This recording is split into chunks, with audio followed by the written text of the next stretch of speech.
Hello, class. All right, I do have my microphone set up. Hi, class. It is 9:35, so I'm going to get started talking here about our lecture today and going through to try to give you a little help on our week 4 assignment, but also try to connect it to like a little larger discussion around like what do we do with this? So the assignment is uh, trying to get you in the direction of how to think about budgets and finances and how to use finances to manage your business, but it doesn't get us fully there. So I'm going to go over the assignment, kind of explain some of the basics, and then show you maybe like a little further along example of then what do we take and do with these finances. Um, so maybe just to give like a little bit of lay of the land. So, when we think about kind of like our major buckets of business, maybe there's like sales and marketing, there may be product and product development, um, and then we've got finance. And finance is a big portion of our business. It's not the only portion of our business, but it clearly is. Let's call it the lifeblood of what's going to allow us to do what we're going to do. So this is something. Um, if you're like not a finance person or you're not a math person, that's okay, but it's not an excuse to not pay attention to any of this stuff. So, um, I think, maybe the right mentality is if you're not somebody that's into like the math of how your business is working, one, realize that you really do need to be cognizant of it. And two, I do think it's something that you can think of as like a creative pursuit.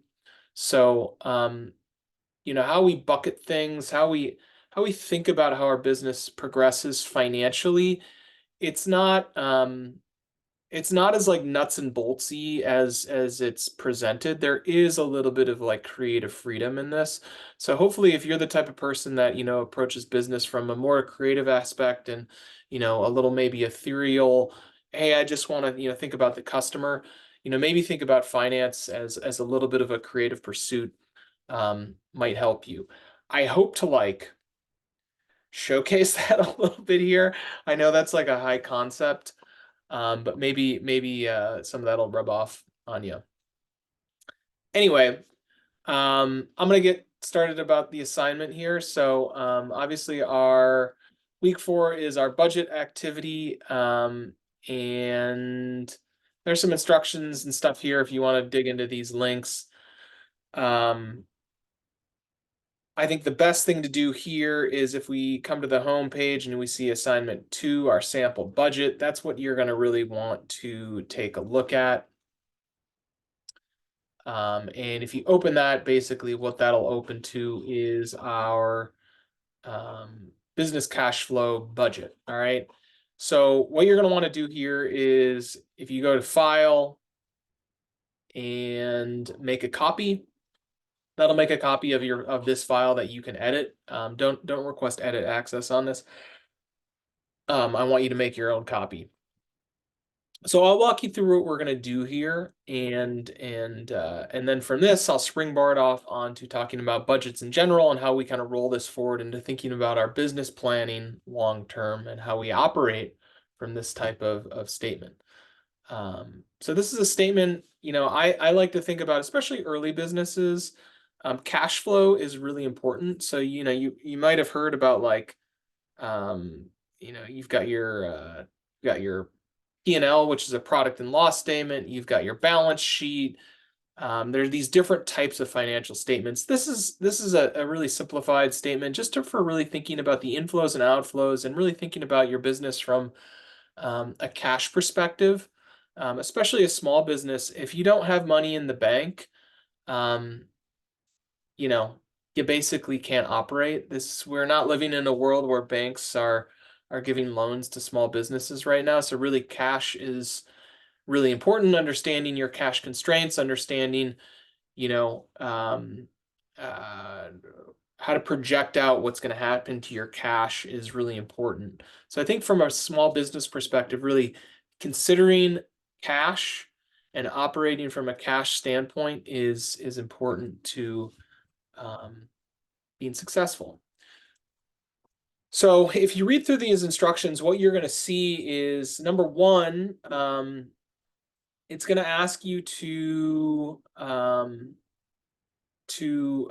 orient your startup or list your startup costs from priority 1 to priority 2 to priority 3. So hopefully this is going to align with the assignment we did last week, where basically this is what you were supposed to do. So we've got our one-time costs and we've got our recurring costs, and we're prioritizing these and color coding these from a need to have to a want to have and a love to have. All right, and then we're gonna throw those into our model over here, and we'll talk about that in a second. But we should have kind of already done, basically half this. So if you read these instructions, so we'll read them here. So this document is designed to help you plan out your cash flow needs of your business. To get started, first copy the sheet and create your own copy to work on. All right, we already covered that. All right, we'll start on the startup cost tabs. You'll see down below here we've got startup and service costs. Here under the items you'll need, I see a typo. We'll fix that. You'll need to purchase to get started with your business. You should be one-time costs. So these are upfront costs. Maybe they're not one time, maybe it's once every 5 years or something like that, but there's some sort of longevity to these. It's not like monthly. Items that will be repurchased on a regular basis. Once you've entered the items, quantities, and prices, color code each row using the corresponding color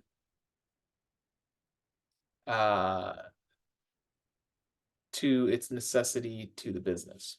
All right, so we're going to talk about these necessities in a second. Let's just pop down here for a second. After you've completed the startup costs, move to service costs. Here we'll estimate the expenses on a monthly basis. I'm analyzing it on a monthly basis. You may want to analyze it on a weekly or a quarterly basis, depending on what your business looks like. So I'm doing it monthly because most businesses think about things from a monthly perspective. Depending on what your business is, where your stage is, it may be more, you may want to analyze cash on a closer to current basis versus longer out. The opposite might be true. It kind of depends on what your business is, what your comfort level is, how far along your business is. Start by entering the items that the business will need to spend that occur on a recurring basis, i.e. costs that are recurring. See the worksheet for examples of these costs. Add the quantity, price per unit, and the expected frequency that you'll be charged. And then you're going to want to color code those. All right, so I'll go into each one of those tabs and we'll kind of take a look. But I want to talk about priority here for a second. So priority, we see need to have, want to have, love to have. I'm going to be honest. Most of the things that you think are need to haves are likely not need to haves. And most of the things you think are want to haves are most likely not want to haves. Generally, we have a tendency of increasing the priority level of things for our business. And therefore, we increase what we perceive as the necessary costs for that business to exist. And this is a bad thing, because what it does is it really increases the needs of the business. It increases the cash needs of the business, which increases your burn rate, which increases your revenue requirements, which makes your business ever and ever harder to be successful. So you really want to think through what is an absolute need to have. And what a need to have is, this business cannot exist without this. It's impossible to exist. This business will not exist. And then a want to have, well, let's talk about a love to have. A love to have is like when you have spare money and you want to throw it away. Those are love to haves. Generally, when we're early on, love to haves we're not even thinking about love to haves. Want to haves are kind of in that middle period of like, okay, this, this has some sort of real value to the business, but if times are hard, I can cut it and we can still operate.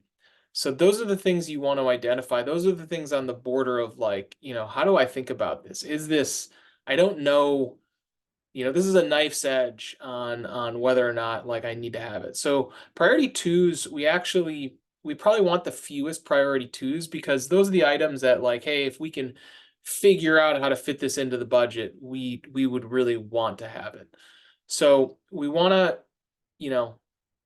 really think about our businesses. All right, how do I pull out as many of those things, um, you know, of my need to haves down to priority two, and then how do I pull as many of those items down to priority three, and really think about how do we really slim this business down. I'll give you an example. I think office space currently for many business is not a need to have. It might not even be a want to have. It might be a love to have.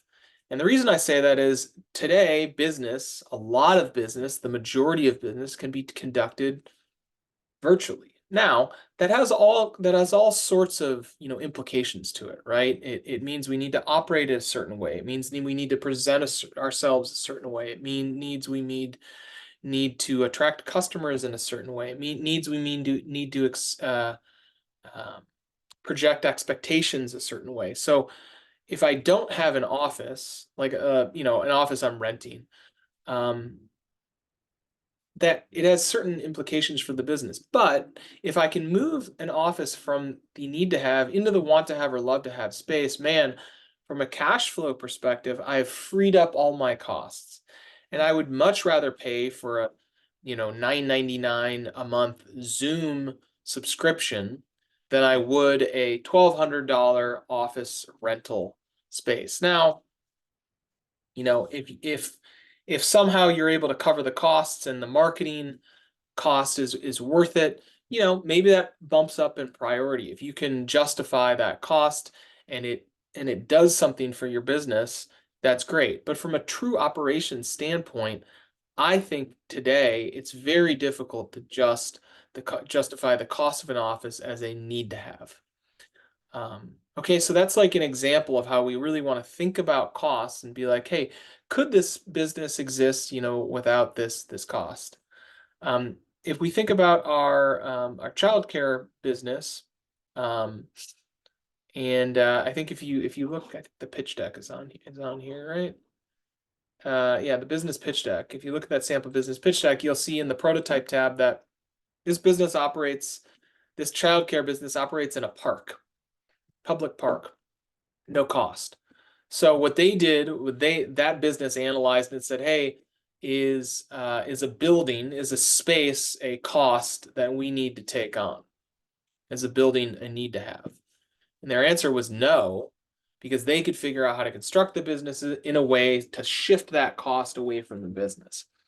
So some of the times, in order to make these cost structures work and to change our priorities, you may need to really fundamentally think about how do I shift this business to move, this cost that is making this business very difficult to proceed forward with, into something that's feasible. Another thing is, if we think about food businesses, and I know Miramar does a bunch with food businesses. And especially like during the COVID period, there were a lot of pop-up businesses that basically at-home food businesses. So rather than thinking about the cost of a commercial kitchen or a restaurant space, these places thought, hey, how do I leverage my home such that I don't have to, put that burden of cost on the business? And by doing so, it makes it far more feasible to run that business. Now, there may be a hit to top line revenue. So, maybe you can't charge as much for a meal, for a similar quality meal at your home versus a restaurant space, but the cash needs of the business are lower. So you want to analyze that and think about the business holistically. Hopefully something in there made sense and clicked in your head. So let's take a look at our sample business here. And this is a childcare business. And So what I'm doing is I'm looking at my startup costs here, right? And you can see that I've got my description of what I'm buying, I've got my quantity, and I've got my unit costs, and then this spreadsheet totals up all the line items for us, and then we've got our total all the way at the bottom that's summing all my costs. All right, so a really simple spreadsheet. You can see we've got our need to haves, we've got our want to haves, and we've got our love to haves. And again, we asked our questions, or we asked ourselves our question, okay, what do we really need? So we've got all these, things that we think we've determined that are business costs that we definitely need to have. We've got some fire safety items that we have to have, and then we've got some things that allow us to operate the business. We've got, some these want to haves are things that maybe we can get by with.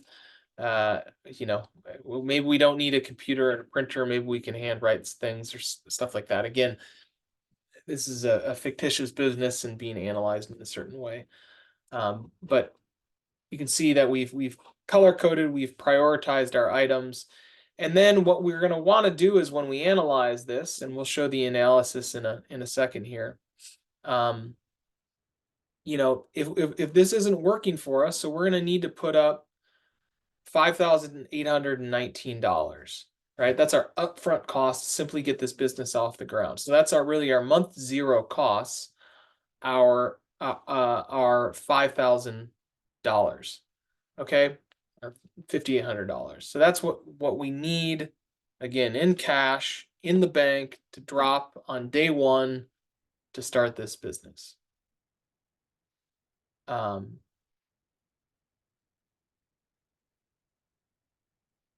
they've got some questions over here that we might ask ourselves about how to slim down these things. So, we might be able to split this out where we say, hey, maybe 2 high chairs are required and 2 more high chairs are a want to have, or something like that, right? We can break these things down and prioritize them differently.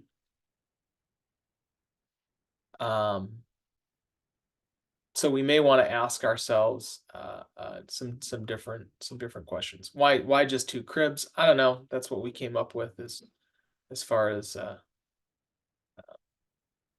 what was needed for this business. So again, this is just what comes from your head. Prioritized items. We're putting our quantity and our unit costs, and then summing up what is the total expenses up front to even start the business. This does not include our operating ongoing costs. For those, we're going to look at our service costs, and these are the costs that are required for us to continue to operate this business on an ongoing basis. So again, you can see that we've analyzed, we've got our costs here, we've got our needs, our wants. This model, actually, we just eliminate all our loves because we realize that we're not going to be able to have any. And we've got diapers, wipes, our food budget, our formula, electricity, rent, mortgage. And then we've got the quantity, so the unit quantity. So we're analyzing this on a unit cost basis. So we've got our unit quantity, we've got the amount we're going to use, and then we've got a recurrence. How often are we going to use those? And you can see we've got a couple of selectors here. Basically, what this selector is going to do, if you look in this multiplier column, it's just going to change that multiplier so that we multiply this number by the correct number to get our monthly total. If you're analyzing this on a different, if you're not analyzing this on a monthly basis, you may need to change this multiplier to make the math work. So, if I was analyzing this on a weekly basis and this was a daily charge, I'd need to multiply it by 7 to get my weekly total, for instance. So this spreadsheet has been created for really a monthly cash flow analysis. If you want to change that, you'll need to change the formulas in here, but hopefully you know how to do that. So again, you can see that these are the recurring costs for our business, and we end up with, okay, we're going to need $5,875 to operate and run our business. So what does this say to us? So we've got $5,800 here to start, just to get in the door. And then on an ongoing basis, we need $5,800 to run our business. So on a per month basis, 58 plus 58, let's just call it $11,500, something like that. So what this is telling us, and again, these are fictitious costs, but what this is telling us is when we're not even considering revenue, right? Just don't consider revenue, but just from a cost basis, it's going to cost us $11,500 roughly to run this business. That's what it's going to cost us. Now, what we're going to do is, okay, think about, well, how much money am I making? Now, if you're just starting, like the answer is zero, right? If you're operating, or if you're in business, the answer is some amount above zero. And basically, whatever that number is, if it's less than 11,500, what I'm going to do is I'm going to say, all right, let's say I'm making $10,500 in revenue. So I've got I'm got a loss of $1,000 per month. Basically, that $1,000 per month is cash coming out of my bank account. And the analysis I can do is say, how much money do I have in my bank account? How much am I losing on a per month basis? How long can I stay around until this business goes under? And the answer to that question is really the answer, like the really the job of the entrepreneur is to figure out how do we cross that chasm where we can increase our revenue by at least $1,000 without increasing our costs to make this a viable business. Now, if you think about it, if we're not in business yet, $11,500, man, how long is it going to take you from day one to make back that $11,500? And how much money are you going to burn in the processes of getting from here to there in order to start making that revenue? So if it takes you 10 months, what is that? That's $111,000, 110,500, right?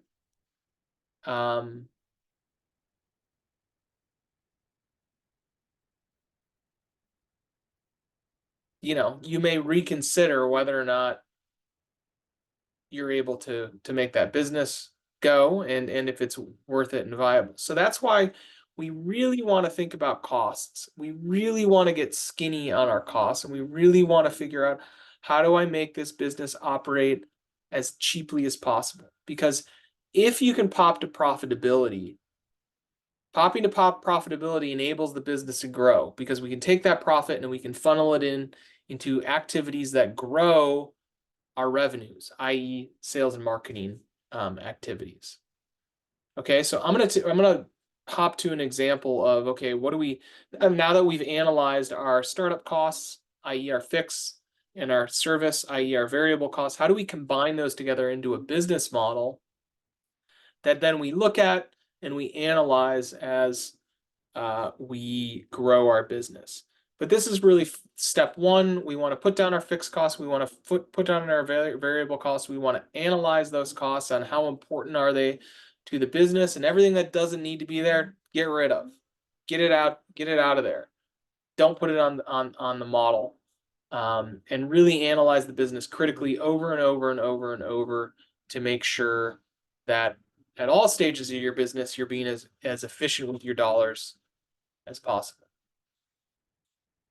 All right, so I'm going to pop into another example and really just show you how we analyze this business, or analyze a business. What a more true kind of operating model might look like. So for this business, we're analyzing a burrito business. I realize all these businesses I don't know how to operate a burrito business, so this is just coming from the top of my head.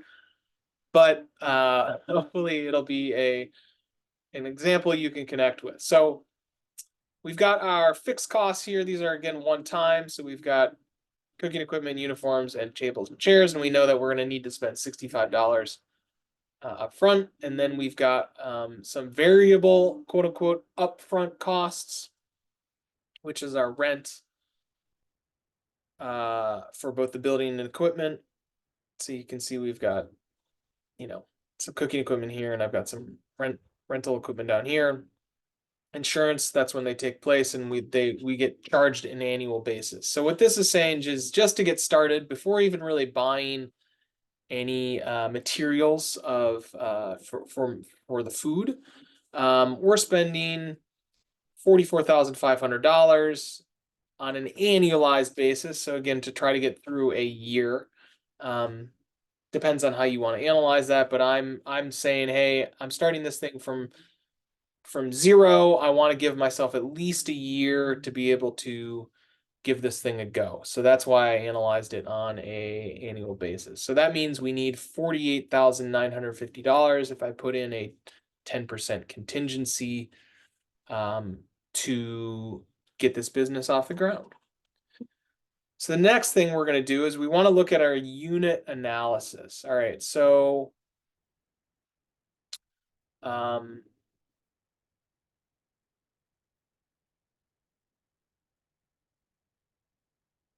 we're analyzing here for we're trying to figure out really our menu and what we should charge and what we should sell in our business and how we should sell it. And the reason this is important is really what we're going to do here is we're going to pop these items and these numbers into an operating model that based on a certain growth rate, we'll be able to determine how our cash is moving, and what our cash surplus kind of looks like.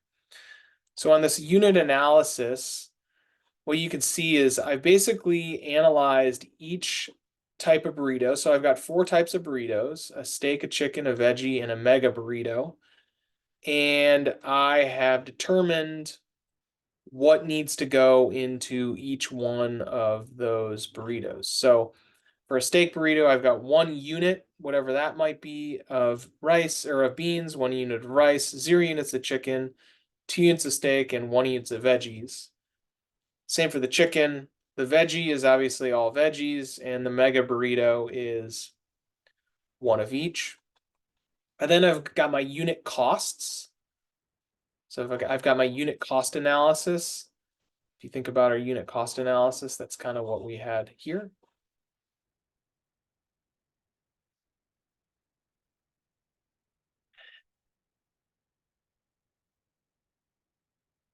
And then I've got some equations here that I'm determining. So this is kind of slightly later in the equation, but I've got some numbers here that equate how many of them I actually used based on my supply. All right, and then I've got my demand down here, and what I'm trying to do is figure out basically how to maximize my profit. All right, so that's what this whole thing is trying to do. I've got the amount of burritos I'm supplying. I've got the amount of burritos that's demanded. I know the units per burrito. I know my units cost. I know my unit cost. And so what I want to do is I want to determine, all right, what should I be charging on a per burrito basis to essentially maximize my profit. All right, so what do I want to sell based on the inventory I have? What do I want to sell to meet as much of the demand as I have to maximize my pricing and my total based on my pricing to maximize my profit. Okay, so this is a unit model. This is a unit analysis model where we've kind of determined or estimated what we think our demand will be, and then essentially figured out, all right, based on how much profit we're making per burrito and how many materials that we have, how do we maximize the profit out of the materials that we have available? All right. So there are some assumptions that go in here. This is maybe a little more complex than we're going to get in this course, but what I want you to maybe understand here is what we're doing is we're doing a bit of an analysis to analyze how much profit do we get per unit. Okay. So if you're doing like a childcare business, the thing that you might want, the analysis that you might do is if we come into our other example here. So we know that, it's $5,800. This might not, like, on a per month basis. And let's say we think at maximum capacity or at 50% capacity, at operating capacity, let's call it, which is maybe on average 50% or something like that. We think we could bring in $100 profit per kid, let's say. So if I have $100 profit, that means this is just on a variable cost. So if I have $100 profit,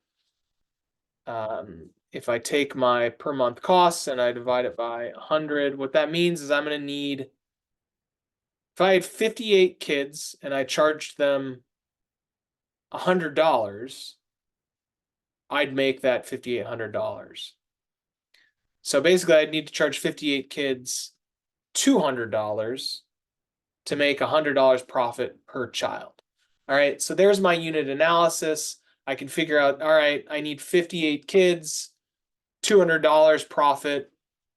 I've done my unit analysis. It wasn't as graceful as coming up with this business model, but I've determined what do I need, when I sell my services for $200 to 58 kids, I'm able to make $100 per kid and X amount of total profit.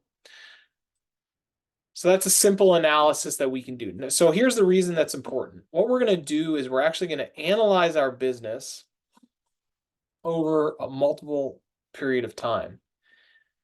And what you can see here is I've got month 1, month 2, month 3, month 4. So I'm analyzing over a period of time, and I've got an assumed growth rate. And that assumed growth rate is kind of on a monthly basis, the amount of new students that I add per month. All right.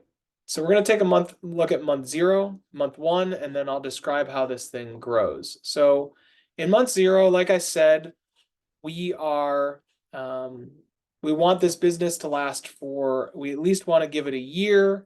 And we did our analysis, and we know that on a upfront basis, we need at least $48,000. So I'm saying we've kind of done a simple analysis and say, okay, we've got $50,000 in the bank. That's at least going to give us a year if we never even bring a customer in the door, right? So we're going to give ourselves a year. And in month 1, obviously, we have no sales because we're buying all of our stuff and we're setting up the business, which means we have no operating margin. And we've got those fixed and variable costs that we analyzed from over here, divided out on a per unit basis. So $6,500, and then that $3,800 divided by 12, which gives us the $3,500. Okay. So that's where those numbers come from. And what we see is that in month 1, we're going to need to spend $10,000. I'm sorry, month 0. So then we go to month 1. Month 1 is going to be the first year that we make sales. We're going to just estimate, hey, we think we're going to sell 50 burritos. I don't know. We think we're going to sell 50 burritos in month 1. Who knows where that came from? And based on that margin that we said that we were going to make, that we estimated, right, which was $5.25, which is right here,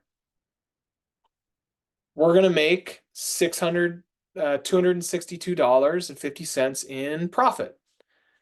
Now, we also know that we've got an additional $3,000. I'm not going to get into like the super analysis because we had if you look at our We had a few things in here that were quarterly versus monthly.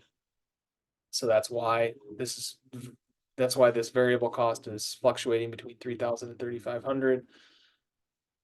We've got that monthly variable cost that comes out, but you can see that instead of just losing $3,000, we lost $3,000 minus $262. So we had a net loss of $2,700, which affected our cash on hand at the start of the month. We're now down to $37,000, right? Okay, so here's where our assumed growth rate kicks in. So you can see that in month 2, I'm assuming that I've got a 30% growth rate over month 1, which means this month I'll sell 65 burritos, and obviously I make a little bit more money. I still got that $3,000, but my loss has gone down. All right, so now we go to month 3. We've increased 30% over the prior month, and so on and so forth. Our business grows out into essentially perpetuity. And what we'll see here is based on that assumed growth rate in month 11, we're going to have our first year of profit. So that means, somewhere between 530 and 689 burritos per month, this business is profitable with this assumed model. All right. And then from here out, so our low is $19,000 in the bank. And then from there, our business is growing. So you know what? We put 50,000, we ended up with 20. We probably could have been thinner, but this is our model. And if we actually hit it perfect, that's what's going to happen. Now, the reality is when we're operating our business, generally, we are not going to hit these numbers perfect. We may be over, we may be under. Generally, we're probably too optimistic. Hence our 10% contingency on our cash on hand. But generally, what we're going to want to do is we're going to want to look. So after we get through month 1, we're at day 1 of month 2, we're going to want to look back. And we're going to want to say, hey, what actually happened in month 1? We're going to want to look at our business on how many units did I sell? We're going to want to look at how much profit did I actually make on a per unit basis? We're going to want to look at, hey, what were my variable costs actually my variable costs? We're going to want to look at that bottom line number. And what we're going to want to do is we're going to want to tweak our month 2 based on that month 1. Now, we really want to tweak that month 2 as quickly as we can. Some of the times, you may be operating month 2 and you're like, I'm already 10 days into month 2. I'm not able to tweak, what I'm doing in month 2, but I'll tweak month 3. So some of the times there's a little bit of a lag between what we see going on in our business and how quickly we're able to, really enact change. But as quickly as you can, you want to do that retrospective looking back and project forward as quickly as possible. So maybe what we're seeing is maybe I'm out here and I've got a couple months that I'm looking back and I'm noticing, hey, my growth rate isn't 30%, it's actually 35%. And what we'll see is, boom, that changed our model, right? I'm actually seeing, hey, I'm growing a little bit faster than I thought. And so that changes my model a little bit. Maybe that makes me feel a little better or a little worse, depending on things that are going on. Now, maybe in month 1, I'm like, man, I didn't sell 50, I sold 40. What does that mean? How does that change my business? And what we'll see is, if I have that change, it's moving out my profitable period to month 11, and maybe I need to rethink how I'm doing things.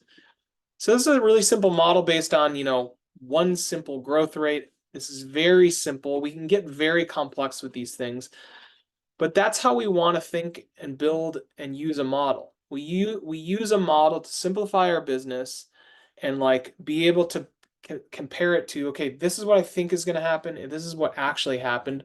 Let me tweak my model. And then the next month we see what happened and we look back and we say, let me tweak it again. And we tweak, and we use this model just to give us a sense of what is going on. Now, obviously, this is never true to reality, but it gives us a sense of, do we actually know what's going on in this business? If you find you don't, what you want to do is, rather than just throwing your hands up and saying, hey, this model's crap, put some time into the model. Put some time into thinking about really how your business operates. Put some time into thinking about, hey, do I really understand my unit costs? Do I really understand my unit profitability? Because once you do that, you really can get lean on a business, and you really can think about, how do I put money in the right place to grow this business? All right, so hopefully that was helpful. I understand that this got a little complex. This actually uses, in order to solve this, I used a solver function. So if you download in tools, or I'm sorry, I have an extension called Open Solver that I actually use to solve this kind of multivariable equation. This is very simple math, but this one I used a solver for. You don't need to use a solver. Like I said, you can just kind of pop these numbers into your head and estimate, what you think is your profitability, and then, tweak it as you kind of get into building your business. That works. This is maybe, quote unquote, a little smarter, but it's also just guessing. So there isn't necessarily anything that's true here, it just maybe is a little fancier. That said, if you're in your business operating, if you're either operating or looking to start your business and you'd like help building out an operating model, I'm here to help. I'm here to increase the complexity of kind of the business models you bring to your business. I truly believe this is the right way to operate a business, and hopefully you'll take it to heart. That's what I got for you today. Hopefully that's helpful. Like I said, for this homework, you don't need to go as far as I just did. We're just kind of setting up the basics here. So you're going to want to go to File, make a copy, create your own copy, and this is what you're going to submit for your homework. All right. Well, I hope you have a great day, and talk to you in the next lecture. Bye.